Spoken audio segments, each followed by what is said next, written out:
Shalom, shalom, bien-aimés, soyez bénis dans le nom puissant de notre Seigneur et Sauveur Jésus-Christ. Que la grâce du salut, de sanctification complète, intérieure et extérieure, et de l'enlèvement soit manifestée sur tous les frères et sœurs qui vont écouter cet enseignement et le reste du corps de Christ qui est répandu partout dans le monde entier. Bien-aimés. Bien-aimés, je présente d'abord toute la gloire de Jésus-Christ. Donc, que toute la gloire, toute la puissance, toute l'autorité, toute la connaissance, l'enseignement, l'inspiration, les révélations, la gratitude et la connaissance reviennent à notre Seigneur Jésus-Christ. Lui qui est celui qui ouvre et personne ne peut fermer. Lui qui est celui qui ferme et personne ne peut ouvrir. Lui qui est celui qui détient la clé sur la mort et le séjour des morts. Tout cela revient à notre Seigneur Jésus-Christ.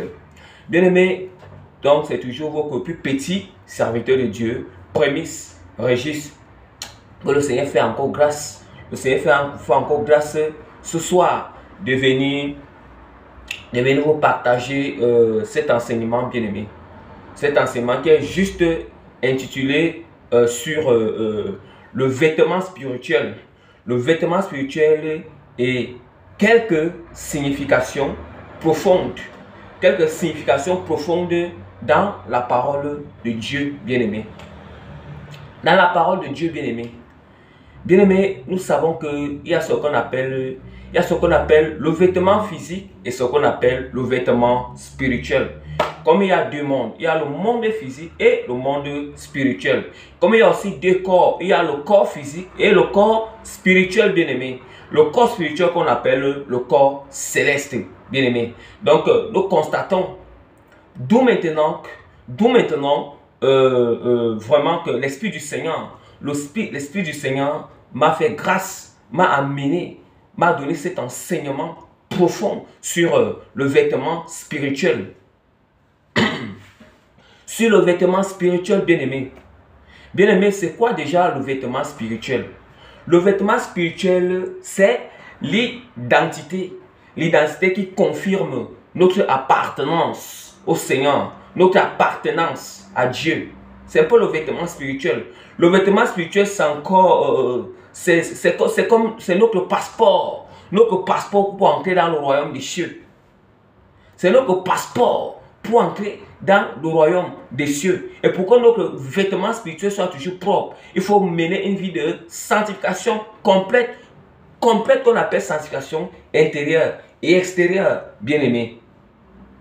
Et extérieure, bien-aimé. Et nous savons que le vêtement spirituel, donc la sanctification extérieure, intérieure, extérieure, il faut mener une sanctification complète, bien-aimé. Bien-aimé, parce que la parole de Dieu dit en toutes choses, nous devons toujours confirmer toutes choses avec la parole du Seigneur.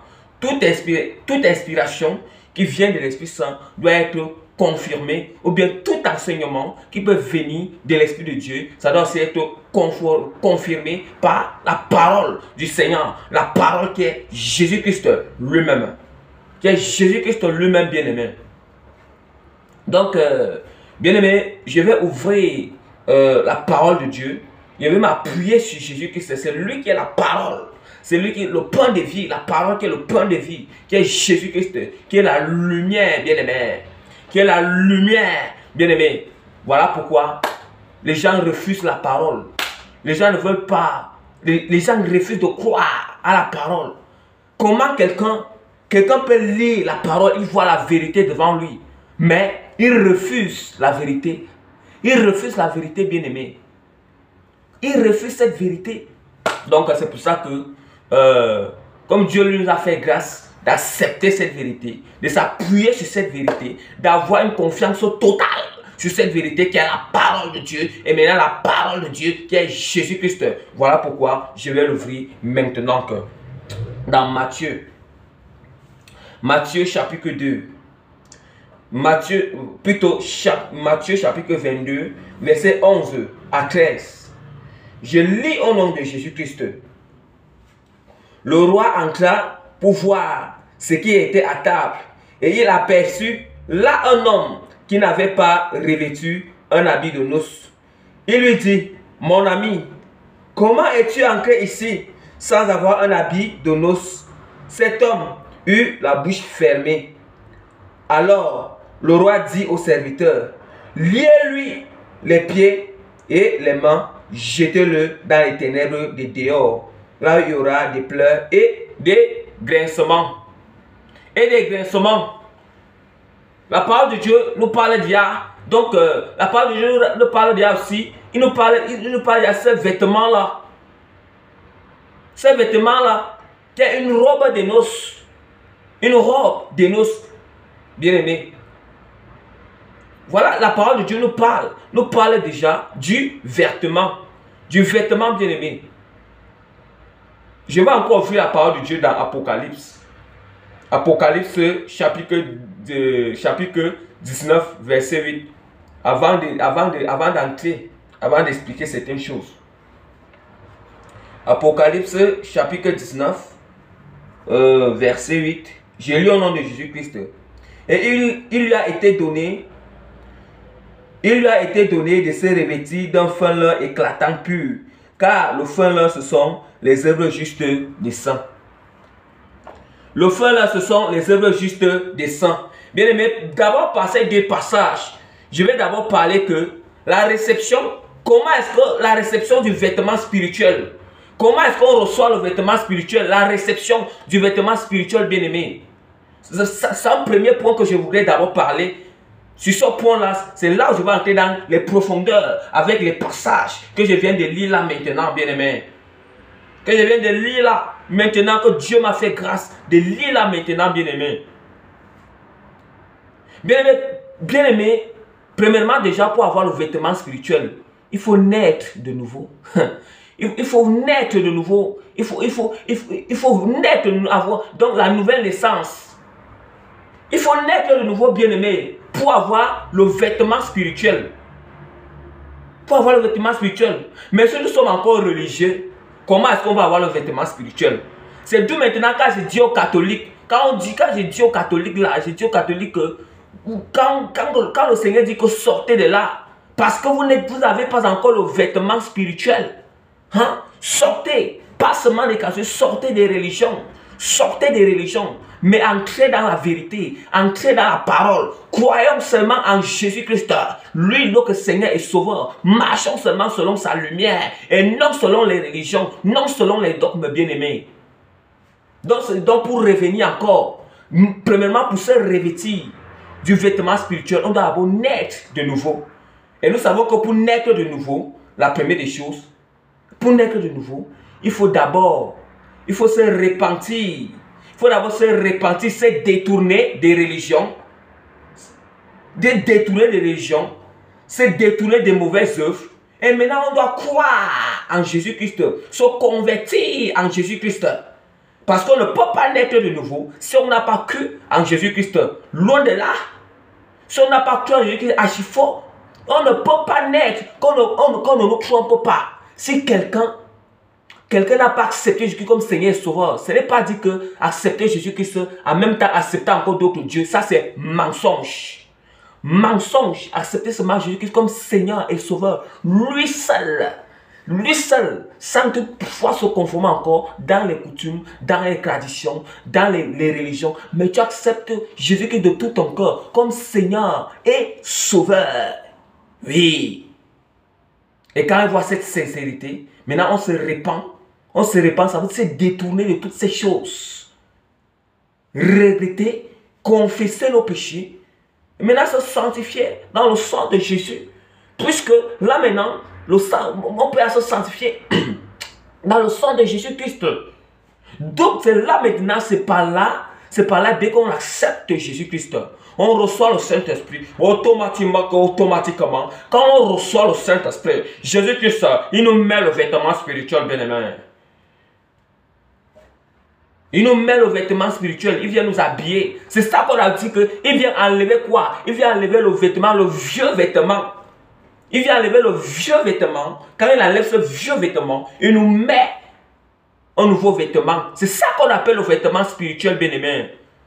Le nouveau vêtement spirituel est là à cause du Saint-Esprit qui est en nous. À cause du Saint-Esprit qu'on vient de recevoir. À cause de la nouvelle naissance que nous venons de recevoir, bien-aimé. Que nous venons de le recevoir. Eh bien aimé, que nous venions de recevoir à cause de cette nouvelle naissance.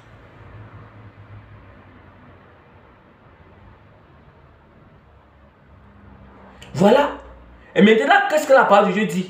La parole de Dieu dit que dans l'Apocalypse, je relis encore pour que c'est là maintenant vous allez bien comprendre. Apocalypse, il dit que il lui a été donné de se revêtir d'un feu éclatant pur, car le feu là, ce sont des œuvres justes des saints. Les saints, ce sont qui? Or, ce n'est pas la manière que les catholiques nous présentent les saints. Non, la parole de Dieu nous dit que les saints, ce sont des chrétiens qui sont déjà nés de nouveau, qui sont remplis du Saint-Esprit, qui marchent dans la consécration, qui sont consacrés au Seigneur. Ce sont ceux-là que le Seigneur sur terre, ce sont ceux-là que Dieu appelle. C'est quand le Seigneur dit que dans l'assemblée des saints, l'église c'est l'assemblée des saints. L'église est censée, ce n'est pas ce qu'il y a à nos jours, qu'il y a certaines personnes, les tiédeurs. En temps normal, l'église est censée avoir, les chrétiens sont censés être dans la consécration aux tous. Mais, c'est ça. Et maintenant, on dit que les œuvres justes, le feu là représente les œuvres justes des saints, des chrétiens consacrés à Jésus-Christ. Or, les œuvres justes, qui peut manifester les œuvres justes? Ce n'est que le Saint-Esprit qui est juste. C'est Jésus-Christ qui est juste. C'est le Saint-Esprit. L'homme n'est pas juste, mais c'est le Saint-Esprit qui habite en nous qui est juste. Ça veut dire que si on manifeste les bonnes œuvres, si on manifeste les œuvres justes, c'est à cause de notre nouvelle naissance. C'est à cause qu'on a cru en Jésus-Christ. C'est à cause qu'on a reçu le Saint-Esprit en nous. C'est pour cela que le Saint-Esprit qui habite en nous manifeste les œuvres justes. Puisque c'est Jésus-Christ lui-même qui est juste, bien-aimé. C'est ça. C'est ça. Voilà maintenant la parole de Dieu que ces vêtements-là, ce sont les œuvres justes. Et la parole de Dieu nous prouve encore clair. De personne. Voici ce que la parole de Dieu nous prouve car. Et la parole de Dieu, dans cette parabole, il lui dit, mon ami, le roi entra, voit ce qui était à table. Et il aperçut un homme qui n'avait pas revêtu d'habit de noces. Et il lui dit, mon ami, comment es-tu entré ici sans avoir un habit de noces? Cet homme eut la bouche fermée. Alors, le roi dit au serviteur, liez-le les pieds. Cet homme eut la bouche fermée. Ça veut dire quoi? C'est le royaume des cieux. Le royaume des cieux, Jésus dit que quand on dit que sortez des religions, les religions, on ne peut pas naître de nouveau quand nous sommes dans la religion. Tu vas faire comment pour entrer dans le royaume de sans vêtements, puisque tu n'es pas né de nouveau? Nous allons faire comment pour entrer dans le royaume des cieux sans vêtements, puisque tu n'es pas né sans vêtements spirituels. Tu n'es pas né de nouveau. Or, Jésus-Christ dit que celui qui voulait entrer sans vêtements, il a entré sans vêtements. Maintenant, on a dit que, mon ami, tu fais quoi ici sans vêtements spirituels? Les vêtements de Dieu, c'est les vêtements spirituels. Tu fais quoi ici sans vêtements spirituels? Liez-le et jetez-le dans les ténèbres. Voici ce que la parole de Dieu dit. Pour ceux qui ne sont pas encore nés de nouveau, pour ceux qui refusent de croire que le Seigneur est sauveur, ce n'est pas que dire que croire en Jésus, tu es encore dans les coutumes, tu es encore dans la religion, c'est faux, il n'est pas encore avec toi. Croire que le Seigneur est sauveur et marche uniquement selon sa parole, uniquement selon sa parole, uniquement selon sa parole. Bien aimé, c'est pour ça qu'il dit ici que, il lui dit, mon ami, comment, il dit que, mon ami, comment es-tu entré ici sans habit de nous, cet homme eut la bouche fermée. Alors, le roi dit, la bouche fermée, c'est pour ça que la bouche fermée, vous entendez cette bouche fermée? Cette bouche fermée, c'est qu'au dernier jour, ceux qui meurent, qui refusent de croire la vérité là, quand tu vas mourir, tu entends non? Quand tu seras en train de, en fait, quand tu vas arriver au carrefour, quand tu vas arriver au carrefour, Dieu même va te montrer les preuves. La bouche sera fermée comme ça. Parce que tu seras au carrefour, tu vas vouloir prendre le côté qui part au paradis. Mais quand le Seigneur lui-même va te montrer une liste comme ça, une preuve. Voici, quand j'envoie mes serviteurs prêcher la vérité, la vérité, la vérité, vous refusez de se conformer. Toi-même, tu vas fermer la bouche comme ça, oui, vraiment. Je reconnais que j'avais rejeté la vérité, j'avais critiqué, je n'ai pas accepté. Oui, maintenant la parole de Dieu dit que alors le roi dit au serviteur, liez-le les pieds et les mains et jetez-le dans les ténèbres dehors, où il y aura les pleurs et les grincements des dents. Jetez-le dans les ténèbres dehors. Nous savons que les pleurs et les grincements des dents, c'est en enfer. Il y a les pleurs là-bas, il y a les grincements des dents là-bas. Et maintenant encore, à la fin de, maintenant encore, après le grand jugement, après le grand jugement, vous serez, donc, vous êtes d'abord ressuscité d'abord pour que on va jeter votre corps céleste dans les temps de feu. Son corps céleste sera brûlé. Puisque là maintenant l'enfer, ce n'est que là où l'âme est en train de brûler. Hein? L'âme est en train de brûler. Mais les étangs de feu, c'est là où le corps céleste aussi, de ceux qui vont ressusciter à la deuxième résurrection, c'est là-bas que le corps céleste va aller. Aussi, ils auront aussi un corps céleste, comme ceux qui vont ressusciter en première position, qui ont cru, qui ont fait la volonté de Dieu, ils ont aussi leur corps céleste, mais ils rayonnent. Mais ceux-là aussi vont aussi ressusciter, mais c'est au dernier jour. Le dernier jugement. Juste après le millénium. Donc, bien aimé, je continue toujours. Voilà en ce qui concerne déjà ce qui signifie le vêtement spirituel. Et maintenant, comment recevoir la réception du vêtement spirituel. Je vais passer sur le deuxième point, bien aimé. Le vêtement spirituel, ça se lave. Le vêtement spirituel se lave, bien aimé.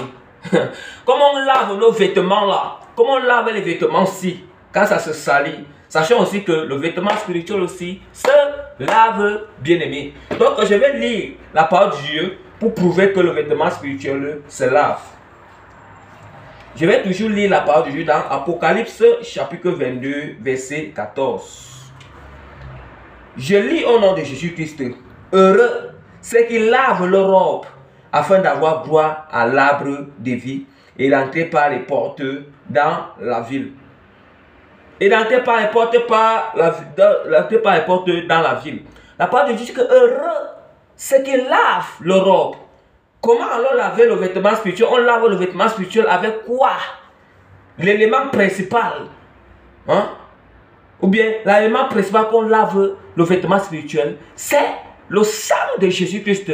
Deuxième élément, c'est la parole de Dieu.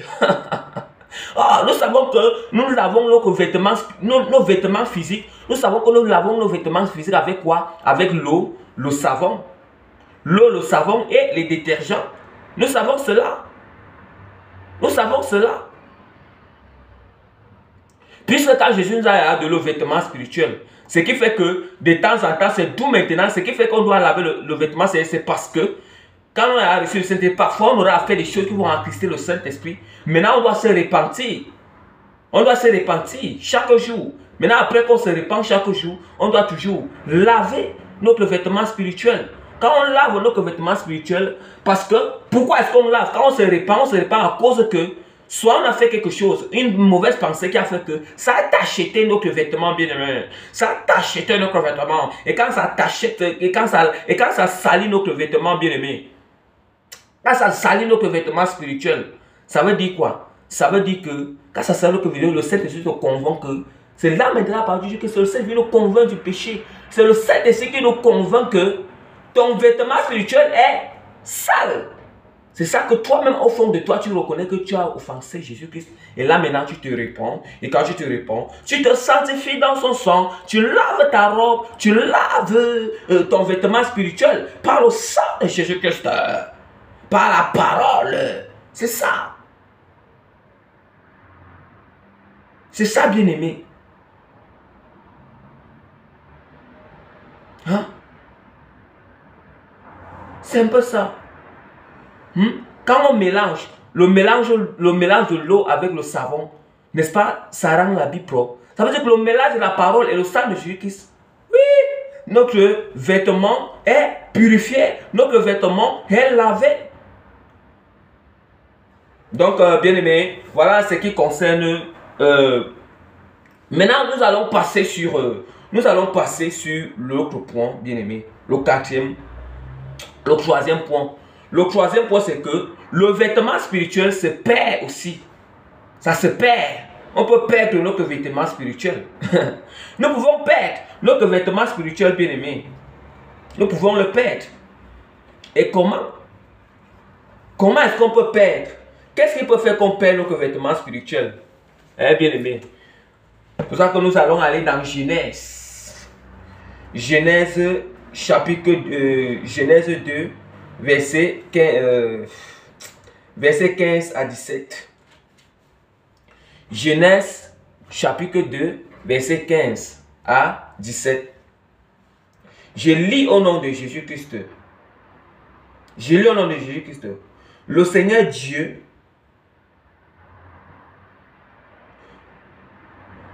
donc, avant d'abord de lire, comme je disais, le vêtement spirituel peut se perdre. Pourquoi? Pourquoi est-ce que le vêtement spirituel peut se perdre? Quand on a le Saint-Esprit, et maintenant on a attristé le Saint-Esprit, nous avons péché. Hein? Je prends peut-être... En fait, moi j'aime toujours beaucoup plus prendre l'exemple sur la fornication, hein? Parce que c'est ça qui est plus courant. Mais il y a tous les autres péchés, mais vous savez, j'aime toujours d'abord prendre sur ça. Pour mettre toujours en garde. Parce que je sais que... pour mettre toujours en garde. Peut-être, je parle peut-être... Toi, tu as déjà reçu le Saint-Esprit. Maintenant, quand tu commences... Maintenant, tu as le Saint-Esprit, tu es consacré. Et maintenant, si tu fais la fornication, là... Si je vais pas faire la fornication, hein, le Saint-Esprit va te culpabiliser. Le Saint-Esprit va te culpabiliser, il va dire que répands-toi. Il va te dire que répands-toi. Mais si tu ne te répands pas, tu continues encore à faire cette fornication. Tu continues encore à faire cette fornication. Parce que repentir, ça veut dire que tu dois te détourner.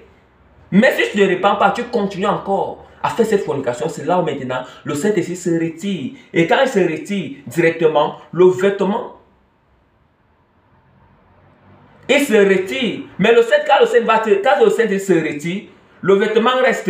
Mais quand le vêtement va rester, le vêtement sera trop sale. Ça va se salir. À chaque fois que tu fais cette fornication, ça se salit jusqu'à... C'est là maintenant qu'on dit souvent que quand on a déjà reçu le Saint-Esprit, c'est là maintenant qu'on dit souvent que... en fait, le vêtement, ça se salit. Ça se salit, ça se salit, ça se salit, ça se salit. Jusqu'à ce que quand ça a déjà trop... Ça a même déjà trop sali là. Ça se salit jusqu'à... Ça se salit. Jusqu'à ce que ça devient noir. Ça devient noir. Noir comme un sac de crin. Ça devient noir vraiment comme le diable. Comme la fumée qui sort de l'abîme. La fumée qui sort de l'abîme. Ça devient noir comme ça. Et maintenant, le Saint-Esprit, puisque le Saint-Esprit n'est même plus avec toi. Il n'est plus avec toi. Il n'est plus avec toi. Donc, je vais lire la parole de Dieu plus vite en ce qui concerne qu'on peut perdre le vêtement spirituel. Je vais lire la parole du Seigneur dans Genèse. Genèse chapitre 2, verset 15 à 17. Le Seigneur Dieu prit l'homme et l'établit dans le jardin d'Éden pour le cultiver et le garder. Le Seigneur prit l'homme et l'établit dans le jardin d'Éden. Nous savons que le jardin d'Éden, ce n'est que quoi? Le paradis, bien-aimé. Le jardin d'Éden, c'est le paradis. Et le paradis, et la parole de Dieu nous dit que, la parole de Dieu nous dit que, ce sont ceux, c'est le paradis, je continue. Il fit cette recommandation, tu peux manger les fruits de n'importe quel arbre du jardin, sauf de l'arbre qui donne la connaissance et de ce qui est la connaissance de ce qui est bien ou mal. Le jour où tu en mangeras, tu mourras. Tu mourras. Ça veut dire que pour un premier temps, Adam, il est dans le jardin d'Éden. Adam est dans le jardin d'Éden. Ça veut dire quoi? En ce moment-là, Adam était encore céleste, qu'on ne nous trompe pas. Il était encore, il avait, comme parfois les gens disent que oui, le corps, C'est ça qu'on appelle un corps céleste. Le corps céleste, ça quoi? Ça aussi les os. Ça les os, ça aussi, ça l'âme, ça aussi l'esprit. Mais le corps céleste est quoi? Mais le corps, mais le corps céleste là. C'est pour ça que Adam était dans le jardin d'Éden. D'où maintenant la parole de Dieu nous dit que Adam c'est pour ça que la parole de Dieu nous dit que Jésus-Christ est le dernier Adam. Hein? C'est pour ça que la parole de Dieu nous dit que comme la mort est venue par un homme, c'est comme ça que la vie aussi éternelle encore venue par la vie éternelle encore venue par un homme aussi. C'est pour ça que Jésus-Christ est venu aussi dans la chair, afin que comme Adam, afin que comme oui, il est aussi venu dans la chair, afin de sauver les hommes, pour que les hommes rentrent dans l'état initial, qui est le corps céleste. D'où maintenant on parle de la résurrection. De la résurrection, bien-aimé. Et d'où maintenant on parle de la résurrection. Oh, Adam, il était d'abord encore céleste. Il était encore céleste. C'est pour ça qu'il était dans le jardin d'Éden. Il était dans le jardin d'Éden. Et nous constatons que Dieu donne le commandement à Adam. Dieu a donné le commandement à Adam, bien-aimé. Il a donné le commandement. C'est ce que nous constatons. C'est que nous constatons que le Seigneur a donné le commandement à Adam. Donc, bien-aimé, c'est pour ça que je vais toujours lire Genèse plus rapidement pour bien expliquer comment ça se perd. Genèse chapitre 3, 7 à 11, de 7 à 11. Genèse chapitre 3, de 7 à 11. Je commence même dans le verset 6. La femme vit que la fruit, autant pour moi, la femme vit que les fruits de l'arbre étaient bien jolis à regarder, qu'ils devaient être bons et qu'ils donnaient envie de manger pour quitter un savoir plus étendu, pour acquérir un savoir plus étendu. Yeah. La femme vit quoi? La femme vit que le fruit de l'arbre était joli à regarder. Oui, c'est comme le péché. Le péché soit joli à regarder.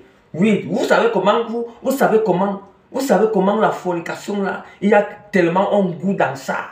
Il y a un goût dans le péché. Tellement que le péché soit comme l'or. Vous voyez comment dans la convoitise, le péché dans la convoitise, est tellement que la convoitise est une bonne chose. Quand tu convoites les femmes, quand tu convoites les choses du monde, vous voyez comment le péché dans ce monde est bien. Tellement que les gens aiment le péché.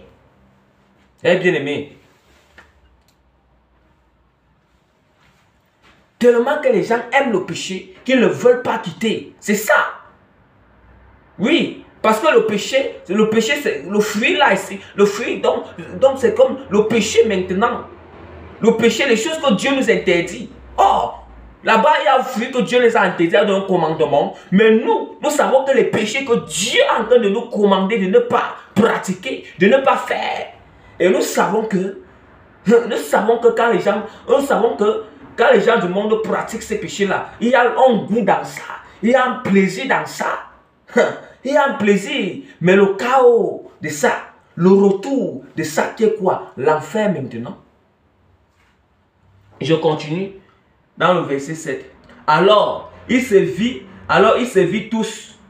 La parole dit que elle en prit un et en mangea, puis elle en donna à son mari qui était avec elle, et il en mangea lui aussi. Alors, il se vit tous deux tels qu'ils étaient. Il se rendit compte qu'ils étaient nus. Ils attachaient ensemble des feuilles de figuier. Il se rendit compte qu'ils étaient nus. Premièrement, quoi? Ils ont péché. Premièrement, quoi? Ils ont transgressé le commandement du Seigneur. Et quand ils ont transgressé, ils se sont rendus compte qu'ils étaient nus. Pourquoi est-ce qu'ils se sont rendus compte qu'ils étaient nus, bien-aimés? Pourquoi est-ce qu'ils se sont rendus compte qu'ils étaient nus, bien-aimés? Parce que quoi? Dieu a retiré quoi? Le vêtement spirituel en eux. Or, quand il y avait le vêtement spirituel en eux, quand ils étaient dans un corps céleste, le corps céleste, quand ils étaient encore, c'est pour ça que je vous ai dit qu'il y a un corps céleste, quand ils étaient encore dans le corps céleste, là maintenant, il y avait le vêtement spirituel en eux, bien-aimés. Et c'est pour ça qu'ils voyaient, ils voyaient ce vêtement spirituel. Hein? Ils se sont rendus compte qu'ils étaient nus. Oh, parce que Dieu a retiré le corps spirituel en eux. Et ce corps spirituel a quoi? Les vêtements spirituels, bien-aimés. Ah, les vêtements spirituels. Et quand Dieu retire ce corps spirituel, ce vêtement spirituel, bien-aimé, c'est là maintenant que Adam et Ève se sont recouverts dans le corps physique, bien-aimé. Et oui, quand ils se sont recouverts dans le corps physique, en ce moment-là, il n'y avait pas encore les vêtements physiques, bien-aimés. Vous entendez? Il n'y avait pas encore le vêtement physique. C'est pour ça qu'ils se sont vus nus. Parce qu'ils n'avaient jamais expérimenté le corps physique. Mais ils étaient dans le corps spirituel. Bien-aimés. Ils étaient dans le corps spirituel. Dans le corps céleste. Bien-aimés. Mais quand Dieu, quand ils ont décoré, quand ils ont désobéi au Seigneur, c'est là maintenant que Dieu retire le corps spirituel en eux. Et quand Dieu a retiré le corps spirituel, maintenant ils sont restés dans le corps physique. Ils sont restés dans... Maintenant le corps physique s'est manifesté. Oui, le corps physique s'est manifesté, bien aimé. Il n'y avait pas encore les vêtements physiques. Et comme ils se sont vus qu'ils étaient déjà nus, c'est là maintenant ils ont cherché les choses, ils ont commencé à mettre sur eux. Comme il y a souvent certains prédicateurs, certaines personnes qui disent souvent que c'est quel vêtement que Adam et Ève portaient. Oui, il y avait une question comme ça que une sœur m'avait quand même posé. Bon, j'espère que la sœur va écouter cet enseignement-ci là. Elle m'avait quand même posé ça. Elle voulait s'édifier. Bon, elle va quand même écouter cet enseignement-ci. Qu'elle soit vraiment bénie. Et c'est à cause de sa question que Dieu vraiment m'a mené dans les profondeurs de cet enseignement. Parce qu'il y a beaucoup de questions quand certaines sœurs me posent, certains frères me posent. Ça fait souvent que Dieu me donne des révélations sur ces questions-là. D'où maintenant, quand les gens disent, bien aimé, quand les gens disent que, quand ils disent que, ok, Adam et Ève, parce que quand on parle du vêtement à nos jours, le Seigneur parle que le dépouillement, les gens disent que, ben, ok, Adam et Ève, au début, ils étaient habillés en quoi? Vous voyez déjà qu'ils étaient habillés en vêtements spirituels. Mais quand ils sont venus dans le corps physique, vous avez constaté qu'ils sont nus. Ils ont séché, ils ont commencé à mettre. À cause de quoi? À cause du péché. À cause du péché. À cause du péché, bien-aimé. À cause du péché, bien-aimé. Voilà comment le vêtement spirituel se perd. Voilà comment le vêtement spirituel se perd, bien-aimé. Et c'est pour ça qu'ils avaient honte. Quand le Seigneur appelait, ils avaient honte. C'est pour ça que parfois, quand nous savons que tu es consacré dans le Seigneur et que tu as péché, toi-même tu sens que tu as péché. Maintenant, cette honte-là, tu as cette honte d'aller encore dans la présence du Seigneur. Et quand tu as cette honte, c'est que, c'est que là où Adam avait fait l'erreur, c'est parce qu'il se cachait. Dieu lui l'appelle, il est en train de se cacher. Il devait aller devant le Seigneur étant comme ça. S'il partait reconnaître, il part, Seigneur. Au moins, Dieu devait même le pardonner. Le Seigneur, en fait, Dieu pouvait même pardonner. C'est pour ça que c'est cette erreur qu'on ne doit pas s'en faire. Que quand on a péché et qu'on a senti que le vêtement spirituel est quitté en nous, maintenant, on a honte d'aller encore devant le Seigneur. Parce que c'est cette honte-là que Adam avait eue. Et avec cette honte-là, il n'avait plus cette capacité d'aller devant le Seigneur. Donc c'est ça que Dieu nous appelle, que si nous péchons, déjà que le Saint-Esprit, si tu as péché et que tu sens que vraiment le diable commence à te mentir, que Dieu ne peut plus te pardonner. Non, va t'arranger avec le Seigneur. Si tu es sincère et que tu vas te détourner de ça, tu peux t'arranger avec Dieu. Tu peux t'arranger avec Dieu. D'où maintenant sort l'origine, alors c'est d'où maintenant sort à ce qui concerne des vêtements physiques. Parce qu'ils sont retrouvés dans un corps physique. C'est là maintenant que le vêtement physique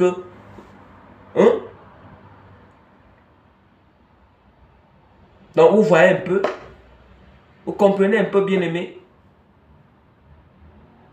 Donc, bien aimé, dans un autre point, le quatrième point, nous allons aussi parler des cresses nous allons parler des cresses de Samson.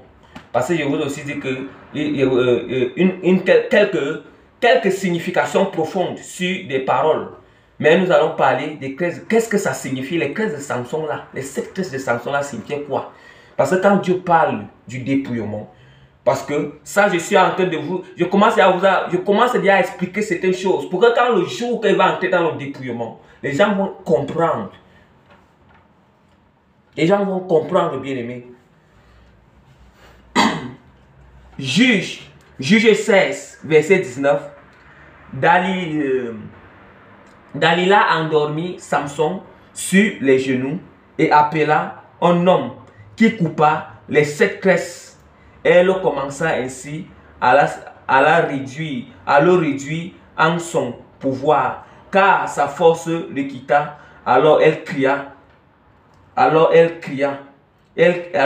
Samson, les Philistins viennent t'attaquer.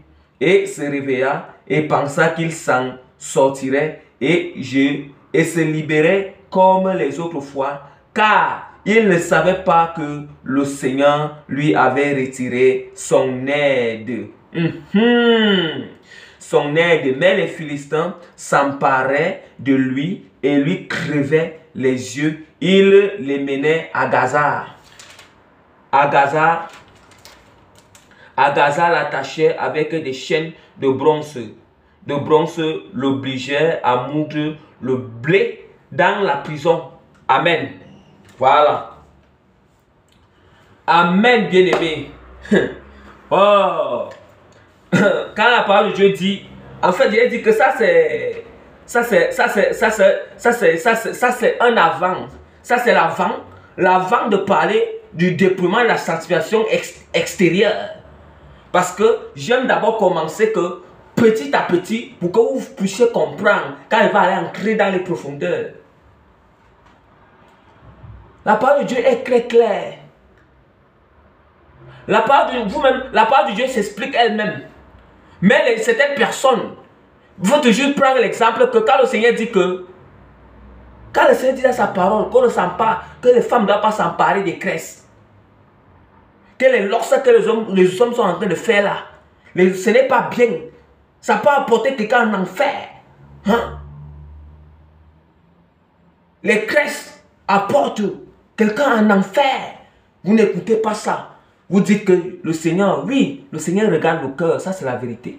Le Seigneur regarde le cœur. Ça veut dire que si tu n'arrives pas, ça veut dire que si c'est que tu n'arrives pas alors à laisser, si c'est que tu n'arrives pas alors à laisser tes cheveux naturels bien-aimés. Bien-aimé, ça veut dire que ton cœur est convoité. Ton cœur convoite.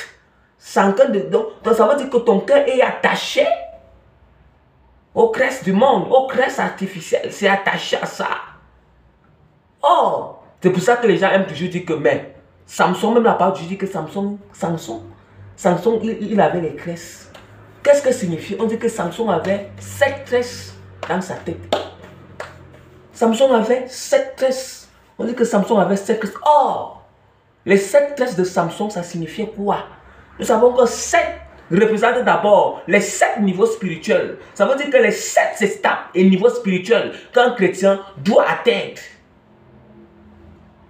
Un chrétien doit atteindre. Oh, le Seigneur avait donné une force énorme à Samson. Et ces 7 ça signifiait quoi? Ça signifiait la force que Dieu avait donnée à Samson. La preuve en est qu'on dit que quand ces 7 tresses, la preuve en est qu'on dit que quand on a coupé ces 7 tresses, il n'y avait plus la force. Il n'y avait plus la force en lui. C'est Dieu même qui avait ordonné cela. C'est lui qui avait ordonné. Et maintenant, c'était quoi? C'était 7 tresses. Les 7 tresses qui représentent la perfection. La perfection. Oh, on dit que quoi? Oh, le Seigneur, oh, Jésus-Christ, il n'est pas venu abolir, mais accomplir la loi. Mais pourquoi Jésus-Christ vient accomplir la loi? L'accomplissement de la loi, c'est quoi? C'est la réception du Saint-Esprit en nous. L'accomplissement de la loi, c'est la réception du Saint-Esprit qui vient habiter en nous. qui vient habiter en nous, bien-aimés. Or, c'est le Saint-Esprit-là qui représente la force qui était sur Samson. La force qui était sur Samson. Maintenant, c'est déjà cette force-là. Maintenant, c'est déjà la force qui était sur Samson. Maintenant, c'est déjà une force spirituelle qui est en nous, qui est le Saint-Esprit. Or, donc, le combat n'est plus physique. Mais au temps de l'ancienne alliance, au temps de Samson, le combat était physique. Donc, en fait, Dieu manifestait son spirituel dans la force physique.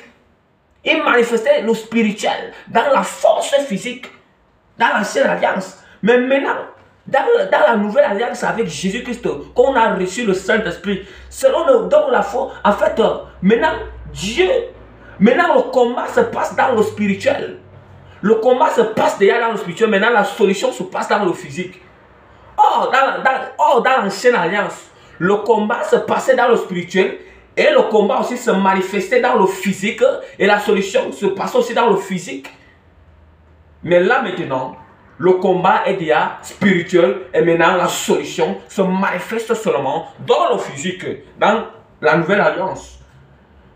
Dans la nouvelle alliance. Donc les 7 classes.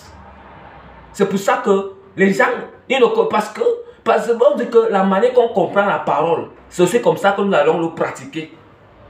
Et d'où même pour comprendre la parole, il faut que le Saint-Esprit nous accompagne. Le Saint-Esprit doit être avec nous, bien aimés. Donc ça veut dire quoi? Ça veut dire que si c'est que tu n'as pas bien compris la parole, c'est aussi comme ça que si c'est que tu n'as pas bien compris la parole, ça veut dire que tu es déjà hors de la volonté de Dieu et tu vas aussi pratiquer ce que tu as compris qui est hors de la parole. Mais si tu as bien compris la parole selon le Saint-Esprit, tu vas marcher aussi selon la volonté du Seigneur. Donc vraiment, nous devons toujours faire très très attention. Faisons toujours très très attention, bien-aimés. La parole de Dieu est très claire.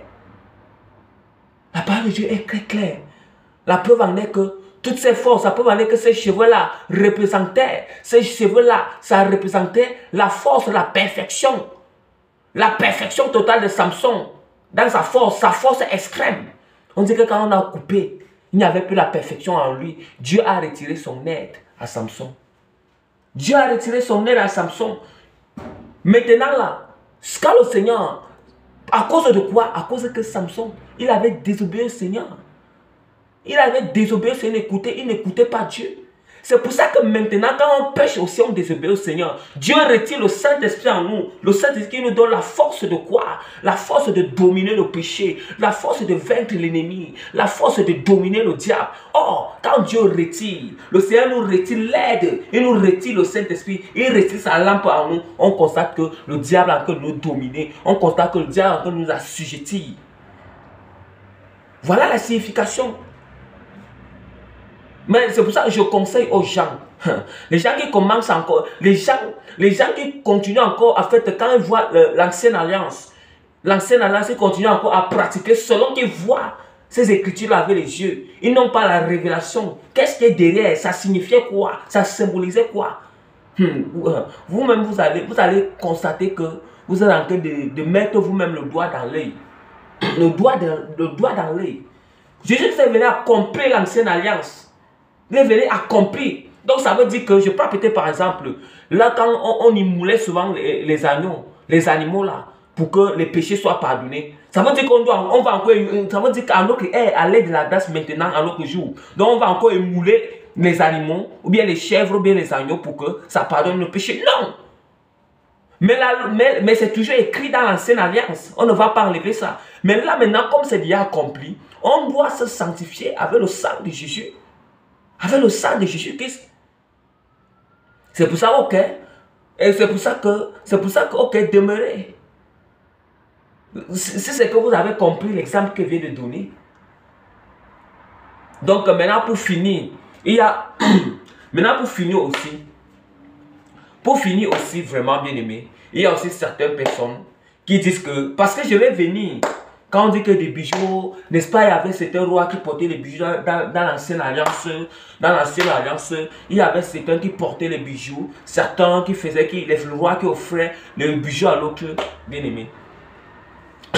Quand le Seigneur dit que les bijoux ne sont pas bien, parce que c'est ça, vous voulez toujours, je vous ai dit que Si vous regardez, si vous vous fixez dans un premier sens, hein, si vous vous fixez dans le sens que cela était propre dans l'ancienne alliance et que vous pratiquez comme ça, vous allez pécher. Vous allez rendre compte que vous n'êtes pas en train de faire la volonté de Dieu. Or, le Seigneur dit dans l'ancienne alliance, œil pour œil et dent pour dent. Mais ça veut dire que si tu te mets dans l'ancienne alliance pour dire que œil pour œil, dent pour dent, c'est quelqu'un te fait que tu vas le rendre.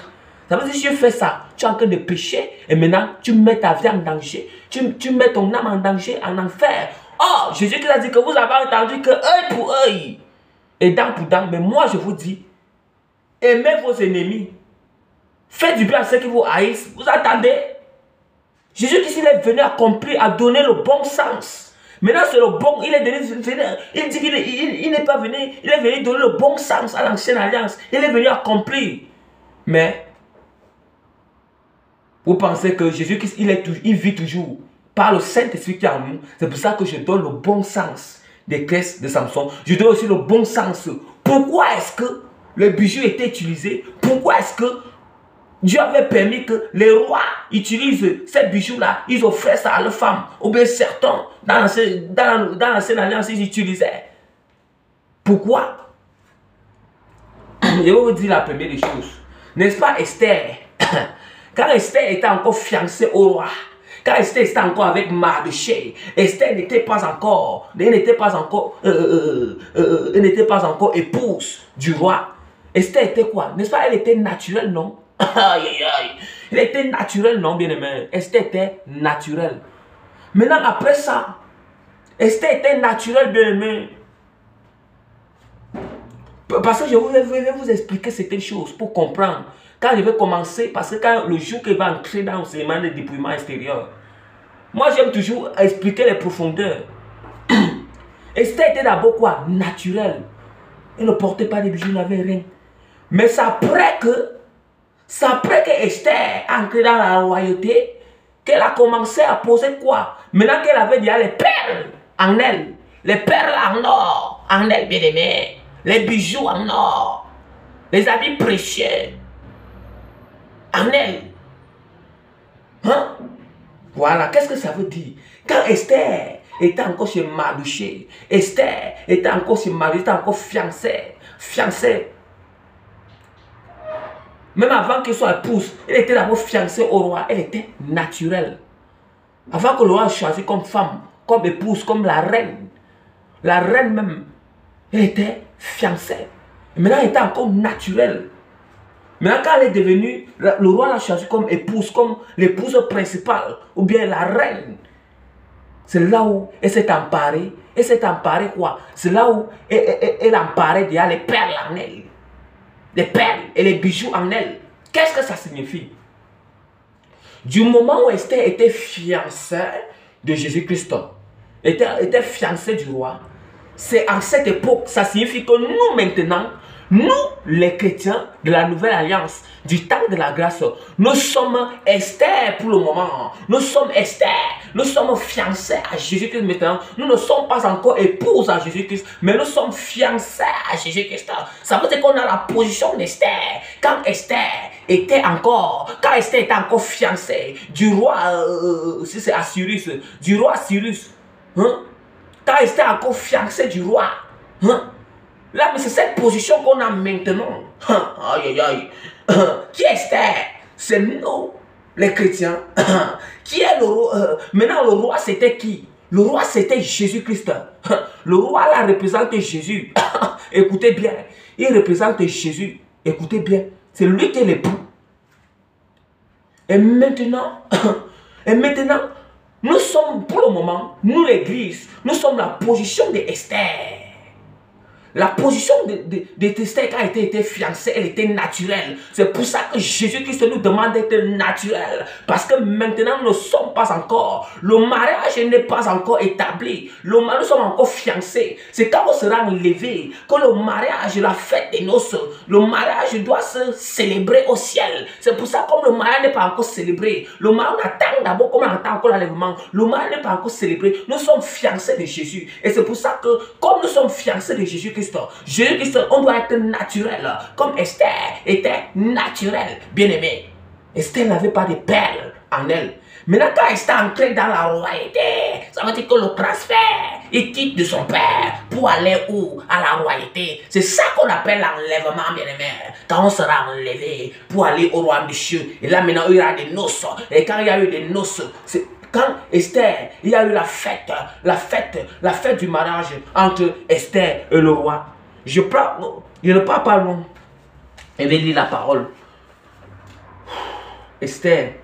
Esther, chapitre 2, 17 à 18. Esther, chapitre 2, 17 à 18. Lis au nom de Jésus-Christ. Le roi devint amoureux d'Esther, puisqu'il ne l'avait jamais été d'une autre femme. Et ce fut elle. Parmi les jeunes filles, qui gagna sa faveur et sa tendresse. Il posa la couronne royale sur sa tête et la proclama reine à la place de Vashti. Il organisa en l'honneur d'Esther un grand banquet auquel il invita tous ces hauts fonctionnaires ministres. Il accorda une dispense d'impôts aux habitants des provinces et distribua des présents avec une générosité royale, toute royale. Vous entendez? Aïe, aïe, aïe. La parole de Dieu dit que quand Esther, il est quitté de la position de fiancé, il est entré dans la royauté. C'est là où le roi a invité tout le monde. Il y a eu une fête. Maintenant, le roi a mis une couronne. On a mis une couronne à Esther. On l'a emparé des perles, bien-aimés. Des perles en ce moment-là. Parce que quoi? Esther était dans la royauté. C'est la même chose avec nous, bien-aimés. Quand on sera enlevé. Parce que quoi? Quand on sera enlevé et on va arriver au ciel, le Seigneur va nous mettre une couronne. On aura une couronne, on aura des perles en nous, des perles du ciel, bien-aimés. Pourquoi est-ce que c'est pour ça que le Seigneur ne veut pas qu'on utilise ce qui est sur la terre? Des perles qui sont sur la terre. Ces perles-là, elles vont séquer au ciel. Maintenant, tous ces bijoux, ces perles qui sont sur la terre, ces couronnes qui sont sur la terre, Dieu ne veut pas qu'on les utilise, il veut qu'on soit naturel. Il ne veut pas qu'on les utilise. Parce que quoi? Parce que c'est la copie. Le diable a copié seulement ce que lui, il avait pris au ciel. Ce que lui, il avait vu, c'est parce qu'il était un puissant chérubin qui était là-bas. Il avait copié. Et maintenant, il a mis ça à la surface de la terre pour tromper les hommes. Mais si on utilise ça, ce n'est pas une bonne chose. Voilà déjà la signification que, donc, soyez bénis dans le nom puissant de Jésus-Christ. Soyez vraiment bénis, les bien-aimés. Soyez bénis. C'est vraiment que cet enseignement que je voulais vous donner et cette signification profonde de certains passages, de certaines paroles que je voulais vous donner. Donc, bien-aimés, voilà. Nous sommes la position d'Esther maintenant, quand elle était fiancée du roi, était naturelle. Voilà pourquoi Jésus nous demande que naturel de se dépouiller en tant que chrétien. Et maintenant, quand Esther est entrée dans la royauté, elle a été emparée des perles, des d'or et tout ça. C'est ça que maintenant, quand on sera enlevé aussi, la royauté au ciel, Dieu va nous emparer de toutes ces choses, des perles, de couronnes. Il y a l'or, il y a les perles, il y a tout ça au ciel. Mais Dieu ne veut pas qu'on utilise ce qui est sur la terre. Ce que le diable a copié, il ne veut pas. Là-bas, c'est une copie. Là-bas, c'est une copie. Parce que le diable, il veut. Donc, parce que c'est une copie, il a envie de faire de la terre le paradis. Pour que le cœur reste sur la terre, le cœur n'est pas au ciel. C'est pour ça que le Seigneur dit, ne vous emparez. Le Seigneur dit quoi? Ne vous amassez pas des trésors sur la terre, mais amassez-vous des trésors au ciel. Vous-même, vous entendez? Il dit que les trésors qui sont sur la terre là, ce sont des trésors corruptibles, c'est une copie de l'ennemi. Mais les trésors qui sont au ciel là-bas, c'est incorruptible. Donc restons dans notre position de fiancé d'Esther, en attendant que Jésus-Christ nous enlève, que nous partons, nous entrons dans les noces. Nous entrons dans les noces et maintenant on sera emparé de toutes ces choses. Toutes ces choses-là, on sera embelli de toutes ces choses au ciel. Donc, patientons, le temps est déjà fini. Soyez bénis, que le Seigneur vous fortifie. Soyez vraiment bénis au nom de Jésus-Christ. Soyez bénis.